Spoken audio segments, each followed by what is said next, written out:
Hello dear student, welcome to my channel MI tuition point.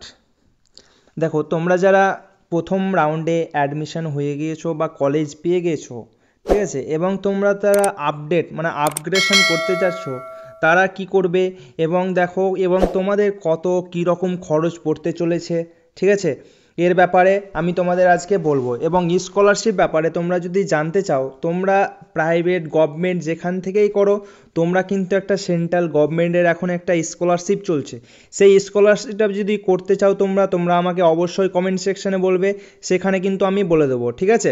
তো দেখো, যেটা state গভর্নমেন্টের কাছ থেকে স্কলারশিপ পাও সেটা তো পাবেই, এবং তোমরা যদি সেন্ট্রাল গভর্নমেন্টের কাছ থেকে স্কলারশিপ পেতে চাও তাহলে আমাকে বলবে। যারা এসসি ওবিসি এই মাইনরিটি কাস্টের আছে তারা অবশ্যই আমাকে বলবে, যদি স্কলারশিপটা ফিল আপ করতে চাও সবাই কিন্তু পেয়ে যাবে, ঠিক আছে। তো তার ব্যাপারে যদি জানতে হয় তো অবশ্যই কমেন্ট সেকশানে বলবে, আমি একটা পার্টিকুলারলি ভিডিও বানিয়ে দেবো, ঠিক আছে। তো আজকে তোমাদের বলি এস আপগ্রেডেশন অ্যান্ড নো আপগ্রেডেশন ব্যাপারটি কী এবং কত খরচ পড়তে চলেছে এবং সেকেন্ড রাউন্ডে তুমি কিভাবে চান্স পাবে, ঠিক আছে। তো দেখো, তোমাদের আগে প্রথমে বলছি আমি জিএনএম, ঠিক আছে। আজকে জিএনএম এএনএম এবং জেমফা সবারই বলা হবে, ঠিক আছে। দেখো, শিডিউলটা দিয়েছিল, এএনএম এর শিডিউল কত তারিখে দিয়েছিল। দেখো, এখানে এএনএম এর শিডিউল 21 থেকে 25-এর মধ্যে তোমাকে এই ফার্স্ট রাউন্ডের করতে হবে, ঠিক আছে। ফার্স্ট রাউন্ড এই 21 থেকে 25 তারিখ পর্যন্ত, ঠিক আছে। এবার দেখো, সেকেন্ড রাউন্ড সিট অ্যালটমেন্ট তাহলে সেকেন্ড রাউন্ডের সিট অ্যালটমেন্ট কখন হচ্ছে? 27 তারিখ, ঠিক আছে, এবং 27 থেকে 30 তারিখ চলছে, তাই তো। এবার দেখো, এটা ছিল এএনএম এর শিডিউল। এবার দেখো আসি জেমফার দেখো ছিল 20 থেকে 24, এই 20 থেকে 24 হচ্ছে ফার্স্ট রাউন্ডের এবং সেকেন্ড রাউন্ড হচ্ছে 26, ঠিক আছে, 26 থেকে 29, ঠিক আছে। তাহলে এটা নোটিফিকেশান অনুযায়ী এটা ডেট দেওয়া আছে। এবার দেখো, তোমরা যারা গভর্নমেন্ট কলেজ পেয়ে গিয়েছো, ঠিক আছে, দেখো তোমরা যারা হয়তো গভর্নমেন্ট কলেজ পেয়ে গেছো, তো গভর্নমেন্ট কলেজ যে কলেজে পেয়েছো সেখানে দেখো, সেখানে গিয়েছো, সেখানে তোমার সিট হয়ে গেছে, ঠিক আছে, সিট কনফার্ম হয়ে গেছে। এবার তুমি কি করছো, তোমার যে ধরো তুমি এখানে কি করেছিলে, ফার্স্ট চয়েস ছিল তোমার, second choice and third choice, fourth choice, fifth choice, ঠিক আছে। তুমি যে কলেজটা এখন পেয়েছো সেটা ধরো 5 নম্বর কলেজ, তাই তো। এবার তুমি ধরো 5 নম্বর কলেজ পেয়েছো, কিন্তু তুমি আরও মানে ভালো কলেজে পেলে তোমার ভালো হতো। তখন তুমি কি করবে, যে কলেজে তুমি অ্যাডমিশান, এই 5 নম্বর কলেজে তো তুমি অ্যাডমিশান হয়েই গিয়েছো, ঠিক আছে, সেখানে তুমি যদি আপগ্রেড করতে চাও, আপগ্রেড মানে তোমার নিচেরগুলো আসবে না, সব সময় ওপরের দিকে যাবে, তখন কি হবে, তোমাকে এস আপগ্রেডেশন বলে একটা ফর্ম দিতে হবে, ঠিক আছে। আর তুমি যদি সেই কলেজেই থেকে যেতে চাও তাহলে তোমাকে কিন্তু নো আপগ্রেড বা আপগ্রেডেশন ফর্মটা কিন্তু তোমাকে অবশ্যই ফিল আপ করে দিতে হবে। যেমন এটা, যদি এই দেখো নো আপগ্রেডেশন আছে, এই ফর্মটা দিতে হবে যদি ওই কলেজেই তুমি থেকে যাও।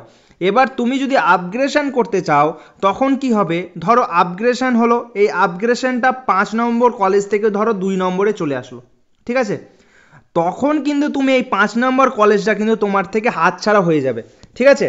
তোমাদের একটা ভুল ধারণা কি, এই যে আপগ্রেডেশন করলে এই 5 নম্বর কলেজটাও হাত থেকে চলে যাবে, এটা একদম ভুল ধারণা। যদি আপগ্রেডেশন হয় তাহলে কিন্তু এই 5 থেকে ধরো 2 নম্বরে গেল, তখন 5 নম্বর কলেজটা কিন্তু হাতছাড়া হবে, তখন এখান থেকে কিন্তু এখানে ট্রান্সফার হয়ে যাবে, ঠিক আছে। এখান থেকে আবার এখানে কিন্তু আসতে পারবে না যদি আপগ্রেডেশন হয়ে যায় তাহলে, ঠিক আছে। আর তোমরা যদি আপগ্রেডেশন না করতে চাও তো অবশ্যই এই ফর্মটা দেখো, এই ফর্মটা কিন্তু ফিল আপ করে দিয়ে দিতে হবে যেখানে অ্যাডমিশন হবে সেখানে, ঠিক আছে। আর আপগ্রেডেশন হয়ে গেলে কিন্তু এই কলেজটা কিন্তু তোমার হাতছাড়া হয়ে যাবে, কিন্তু তোমার হাতে কলেজ থাকবেই। তোমার এটা ভুল ধারণা যে আপগ্রেডেশন করলে এই কলেজটাও হাত থেকে চলে যাবে, যদি আপগ্রেড হয় তবে এই কলেজটা যাবে, না হলে কিন্তু এই কলেজেই তুমি থেকে যাবে, ঠিক আছে। তো এটা হলো, দেখো এই ফরম্যাটটা হলো নো আপগ্রেডেশনের ফর্ম, তুমি যদি আপগ্রেডেশন না করতে চাও তাহলে এই ফর্মটা ফিল আপ করে দিয়ে দিবে। আর এটা দেখো, এটা হচ্ছে এস আপগ্রেডেশন, তুমি যদি আপগ্রেডেশন করতে চাও তাহলে এই ফর্মটা কিন্তু অবশ্যই দিবে, তাহলে তোমার আপগ্রেডেশন হওয়ারও চান্স আছে, ঠিক আছে। আর আরেকটা কথা দেখো, এবছর কিন্তু যতজন পরীক্ষা দিয়েছে সবাই নার্সিং ক্যান্ডিডেট, ঠিক আছে। দেখো, এর আগে যখন এক্সাম হতো, এখন তো নিট মানে এর আগে যখন এক্সাম হতো নিট এবং আদার্স যারা কোর্স করবে তারাও কিন্তু এক্সাম দিয়ে থাকতো, ঠিক আছে। তাহলে এখন যে ক্যান্ডিডেটগুলো আছে তারা কিন্তু নার্সিংই করবে, ঠিক আছে। তো নার্সিংই যেহেতু করবে তাহলে দেখো যার এখানে কিন্তু অনেকটাই আছে, ঠিক আছে। সব যত ক্যান্ডিডেট আছে সবাই কিন্তু নার্সিংয়েই করবে, ওকে। এবার দেখো আমাদের এই দুজন, ঠিক আছে, অর্ণিমা এবং অর্পিতা টুডু, দেখো 90 নম্বর র্যাঙ্ক করেছে, ঠিক আছে, 90 র্যাঙ্ক করেছে। এর সিট ফার্স্ট রাউন্ডে অ্যালটমেন্ট হয়েছে সিউড়ি সদর হাসপাতাল। এবং দেখো জিএনএম এএনএম থেকে র্যাঙ্ক করেছে 551, ঠিক আছে। এর এর ফার্স্ট রাউন্ডে হয়েছে তোমার মেদিনীপুর, ঠিক আছে, মেদিনীপুর কি একটা হসপিটাল ছিল, যাই হোক, ঠিক আছে। তো দেখো তোমাদের যদি তোমাদের দেখো প্রথম রাউন্ডে যদি না হয় তো ওয়েট করো সেকেন্ড রাউন্ডের জন্য, সেকেন্ড রাউন্ডে দেখবে হয়ে যাবে, ঠিক আছে, যদি তোমাদের নাম্বার ওই রকম থাকে, ঠিক আছে। দেখো এবার আসি, দেখো যারা এই একজন বলছিল, ঠিক আছে, এবং এই দুজন তোমরাকে অর্পিতা এবং অর্ণিমা তোমরাকে অনেক অনেক কংগ্রাচুলেশন, ঠিক আছে। এবার দেখো একজন জিজ্ঞেস করে যদি ইডাব্লিউএস সার্টিফিকেট না দেখাতে পারলে জেনারেল কাউন্সিলিং হবে। আচ্ছা এই ব্যাপারটা তোমাদের বলে দিই, দেখো ধরো তোমার কাছে ইডাব্লিউএস সার্টিফিকেট আছে বা XYZ যা কিছু সার্টিফিকেট, ঠিক আছে, ইডাব্লিউএস সার্টিফিকেট আছে। এবার তোমার ধরো ফার্স্ট রাউন্ডে তোমার ধরো কাউন্সিলিং মানে হয়ে যাচ্ছে, ঠিক আছে, কিন্তু তোমার কাছে ইডাব্লিউএস চাইছে, তখন তুমি কিন্তু শো করতে পারছো না। তখন কিন্তু দেখো ইডাব্লিউএস ছিল, ইডাব্লিউএস যদি শো না করতে পারো মানে না যদি পেয়ে থাকো এখনও, তাহলে কিন্তু দেখো কাউন্সিলিং যদি তোমার ফার্স্ট রাউন্ড হয়ে যায় তখন কিন্তু তুমি ফার্স্ট রাউন্ড থেকে ক্যান্সেল হয়ে যাবে এবং দ্বিতীয় রাউন্ডে তুমি কিন্তু জেনারেলে ঢুকে যাবে, ঠিক আছে। জেনারেলে যে র্যাঙ্ক থাকবে সেই অনুযায়ী তোমাকে তখন তোমার সিট অ্যালটমেন্ট হবে, ঠিক আছে। কিন্তু ফার্স্ট রাউন্ডে তুমি কিন্তু বাদ হয়ে যাবে, কিন্তু এই না যে সেকেন্ড রাউন্ডে তুমি পার্টিসিপেট করতে পারবে না, সেকেন্ড রাউন্ডে পার্টিসিপেট অবশ্যই করতে পারবে কিন্তু জেনারেল হয়ে যাবে, ঠিক আছে। তো ভয় করার কোনো ব্যাপার নেই, তোমরা যদি ইডাব্লিউএস হয়ে থাকো, ঠিক আছে, হয়তো ইডাব্লিউএস হলে নাম তোমার র্যাঙ্কটা হয়তো একটু কাছে আসতো কিন্তু না হলে হয়তো দূরে হয়ে যাবে, ঠিক আছে। ইডাব্লিউএস যদি না হয় তাহলে কিন্তু অবশ্যই জেনারেলে কাউন্সিলিং করা যাবে একদম, ঠিক আছে। এবার দেখো আচ্ছা তোমাদের একটা ফিজ দেখো থাম্বনেলে লেখা আছে ফিজের ব্যাপারে বলার জন্য, ঠিক আছে। তাও দেখো তোমাদের আমি আমি জেমফাদের বলছি, দেখো জেমফাদের টোটাল দেখবে টোটাল এইরকম খরচ পড়ে, ঠিক আছে, 409 টাকা মতন বা 420 এইরকম টোটাল খরচ পড়ে, ঠিক আছে। জেমফা যারা বিএসসি করতে যাচ্ছ গভর্নমেন্ট কলেজ থেকে, ঠিক আছে। টিউশন ফিস দেখো, টিউশন ফিস যেমন 20 টাকা পার মান্থ, 20 টাকা, ঠিক আছে, পার মান্থ 20 টাকা। হেলথ ফিস কত 3.50, ঠিক আছে। গেম ফিস এগুলো অনেক আছে, এগুলো মিলিয়ে জাস্ট ক্যালকুলেট করে তোমার যে 4 বছর টোটাল যে তোমাদের 4 বছর কোর্সটা হচ্ছে সেই 4 বছরে এই এত টাকা মাত্র খরচ হবে এবং খাওয়া দাওয়াগুলো ওগুলা এক্সট্রা খরচ আছে, ঠিক আছে, সেখানে ওটা দেখবে। এবার দেখো জিএনএমের কত, জিএনএম এএনএমদের দেখবে এইরকম 150 থেকে 200 হয়তো মেবি এইরকম টাইপের ফিজ এসে থাকে, ঠিক আছে, এইরকম টাইপের ফিজ এসে থাকে।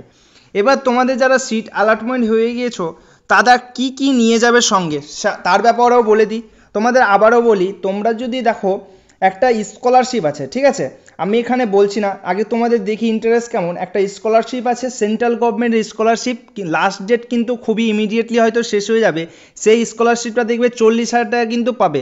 তোমরা দেখো স্টেট গভর্নমেন্ট কাছে যে স্বামী বিবেকানন্দ বা ঐক্যশ্রী যেটা হয় মাইনরিটিদের জন্য ঐক্যশ্রী এবং স্বামী বিবেকানন্দ যা হয়, তোমরা কিন্তু সেখান থেকে যারা বিএসসি করছো তারা কিন্তু 60,000 পার ইয়ার 60,000 পাবে। যদি তোমার 60% থাকে তাহলে কিন্তু 60,000 টাকা তুমি পেয়ে যাবে, ঠিক আছে। এবং জিএনএম এএনএম এর জন্য আই থিঙ্ক 18,000, ঠিক আছে। তো এইটা বাদেও তোমরা যদি সেন্ট্রাল গভর্নমেন্টের কাছে করতে চাও সেই স্কলারশিপটা, তাহলে আমাকে অবশ্যই বলবে কমেন্ট সেকশানে, ঠিক আছে, আমি তোমাদের বলে দেবো, ঠিক আছে। আর একটা কথা বলি, তোমরা কে কোথায় ফার্স্ট রাউন্ডে তোমাদের কোথায় কাউন্সিলিং হলো সেটাও অবশ্যই আমাকে বলবে, ঠিক আছে, কোন কলেজে কত র্যাঙ্ক ছিল এবং কোন কলেজে তোমাদের কাউন্সিলিং হয়েছে ফার্স্ট কলেজে, অবশ্যই আমাকে কমেন্ট সেকশানে বলবে, ঠিক আছে।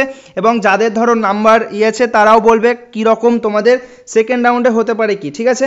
এবার দেখো যাদের সিট অ্যালটমেন্ট হয়ে গেছে তারা কি কি নিয়ে যাবে, দেখো আমি তোমাদের বলছি যাদের সিট অ্যালটমেন্ট হয়ে গেছে ইএনএম জিএনএম বা এগুলো, ঠিক আছে, তোমরা ভ্যারিফিকেশন জন্য কি কি নিয়ে যাবে। দেখো আমি তোমাদের বলছি, শুনো, আমি এখানে জাস্ট লিখছি না। প্রথমে দেখো, প্রিভিশনাল সিট অ্যালটমেন্ট লেটার, যে তোমাদের কাউন্সিলিং যখন হয়ে যাবে তখন এই সিট অ্যালটমেন্ট লেটার আছে সেটা কিন্তু নিয়ে যাবে, ঠিক আছে। এবং র্যাঙ্ক কার্ড, যে র্যাঙ্ক কার্ডটা তোমার বেরিয়েছে সেটা কিন্তু নিয়ে যাবে। তারপরে বার্থ বার্থ সার্টিফিকেট বা ডেট অফ বার্থ এর জন্য কি নিয়ে যাবে, মাধ্যমিকের অ্যাডমিট কার্ড বা বার্থ সার্টিফিকেট একটা নিয়ে গেলেই হবে, ঠিক আছে। এবং 12-এর মার্কশিট কিন্তু নিয়ে যাবে, ঠিক আছে। এবং দেখো আন্ডারটেকিং, ঠিক আছে, একটা ফর্ম আছে সেটা কিন্তু নিয়ে যাবে। এবং যে মোবাইলটা রেজিস্টার করেছো সেই ফোনটা কিন্তু অবশ্যই নিয়ে যাবে, ঠিক আছে। সেখানে কিন্তু একটা ওটিপি আসবে। এবার দেখো, এবছর যাদের আরেকটা প্রবলেম হচ্ছে, যাদের ওবিসি আছে, ঠিক আছে, ওবিসি আছে, ধরো এ ছিল বি হয়ে গিয়েছে, ঠিক আছে, ও ছিল বি হয়ে গিয়েছে ধরো, তো তাদের কাছে ওবিসি ধরো এখন এ আছে, তখন তোমায় কি করতে হবে, এবছর কিন্তু তোমাকে একটা ডিক্লারেশন লাগছে, সেটা হলো এনসিএল, ঠিক আছে, এনসিএল, এটা কিন্তু অবশ্যই লাগবে। এটা তুমি কিভাবে করবে, এসডি অফিস বা ডিএম অফিস, ওখানে গিয়ে তোমাকে সব কিছু, অনেক কিছু যে ডকুমেন্টসগুলো আছে, ঠিক আছে, তোমার আধার কার্ড, তোমার প্যারেন্টের আরও যা অনেক কিছু আছে, ঠিক আছে, তোমরা যদি জানতে চাও আমাকে বলবে, আমি বলে দেবো, ঠিক আছে। তো এই সব জিনিসগুলো নিয়ে যেতে হবে এবং নিয়ে গিয়ে তোমাকে কিসের জন্য এনসিএল নেবে সেটাও দেখাতে হবে, এবং সেটা কিন্তু তখন এসডিও বা ডিএম তখন সিগনেচার করে দেবে, সেটা হয়ে যাবে এনসিএল। এই এনসিএলটা কিন্তু তোমাকে দেখাতে হবে যদি তোমার এই রকম হয়ে থাকে তাহলে, ঠিক আছে। প্রত্যেক কলেজে হয়তো হয় না, যে কলেজে নিচ্ছে অবশ্যই কিন্তু এনসিএলটা করাতে হবে, ঠিক আছে। এবার তাহলে কি বললাম, এবার দেখো ওয়েস্ট বেঙ্গল ডোমিসাইল সার্টিফিকেট, যে ডোমিসাইল সার্টিফিকেটটা করেছো সেটাকে অবশ্যই নিয়ে যেতে হবে, ঠিক আছে। এবং আরেকটা কথা মনে রাখবে, যে তোমাদের ফটো কিন্তু নিয়ে যাবে, কেউ ভুলবে না ফটো, ঠিক আছে, লাগুক বা না লাগুক অবশ্যই কিন্তু তোমরা ফটোটা নিয়ে যাবে, ওকে, ফটো কিন্তু অবশ্যই নিয়ে যাবে। এবার ওবিসি বা এটা বললাম, এবার যারা ইডাব্লিউ সার্টিফিকেট আছে তারা কিন্তু অবশ্যই নিয়ে যাবে। এবার দেখো মেডিকেল সার্টিফিকেটও তোমাদের যদি থাকে নিয়ে যাবে, ঠিক আছে। আর যদি না থাকে তাহলে বলবে, হয়তো একটু কে যদি দেখবে হয়তো সময় দিতে পারে, ঠিক আছে, বলে দেখবে, যদি না থাকে তাহলে 1-2 দিনের মধ্যে কিন্তু বার করে নেবে, ঠিক আছে। কাউন্সিলিংয়ে যাবে, আই থিঙ্ক তোমাদের 1-2 দিন হয়তো সময় দিতে পারে। যদি বলে মেডিকেল সার্টিফিকেট লাগবে, তখন হয়তো যদি তোমার কাছে না থাকে তাহলে বলবে, হয়তো তোমাদের টাইম দিতে পারে, ঠিক আছে। এবং যার কাস্ট সার্টিফিকেট আছে সেটা কিন্তু অবশ্যই নিয়ে যাবে, ওকে। তো এই ছিল তোমাদের ভিডিও, ঠিক আছে, এই ছিল তোমাদের আজকের টপিক, ঠিক আছে। তো দেখো, তাহলে তোমরা যদি স্কলারশিপ ব্যাপারে জানতে চাও অবশ্যই আমাকে বলবে। স্কলারশিপ ব্যাপারে এনপিএস একটা স্কলারশিপ আছে, ঠিক আছে, সেন্ট্রাল গভর্নমেন্টের 40,000, ঠিক আছে। একজন আমি নিজেই বলছি, একজন কিন্তু পাচ্ছে, ঠিক আছে, একজন কিন্তু অবশ্যই আছে, কিন্তু এই স্কলারশিপটার জন্য এলিজিবল হতে হবে, জেনারেল থাকলে হবে না, এসসি ওবিসি তোমাকে মানে একটা কোনো কাস্টের মধ্যে থাকতে হবে, ঠিক আছে। সেই কাস্টের মধ্যে যদি থাকো তো অবশ্যই তোমরা অ্যাপ্লাই করে নিও, ঠিক আছে। পাবে না পাবে সেটা দেখা যাবে, কিন্তু অবশ্যই অ্যাপ্লাইটা তো ফ্রি, ঠিক আছে, এত অ্যাপ্লাই করতে অবশ্যই তোমাদের কিছু হবে না, তো অ্যাপ্লাই করে দেখবে, যদি হয়তো হবে, না হয় না হবে, ঠিক আছে। তো অবশ্যই তোমরা বলবে, জানতে চাইলে অবশ্যই বলবে। এবং তোমাদের কোথায় অ্যালটমেন্ট, ফার্স্ট রাউন্ড অ্যালটমেন্ট তোমাদের মানে কাউন্সিলিং হলো কোন কলেজে, অবশ্যই আমাকে কমেন্ট সেকশনে বলবে, ঠিক আছে। তো এই ছিল তোমাদের ভিডিও, থ্যাংক ইউ।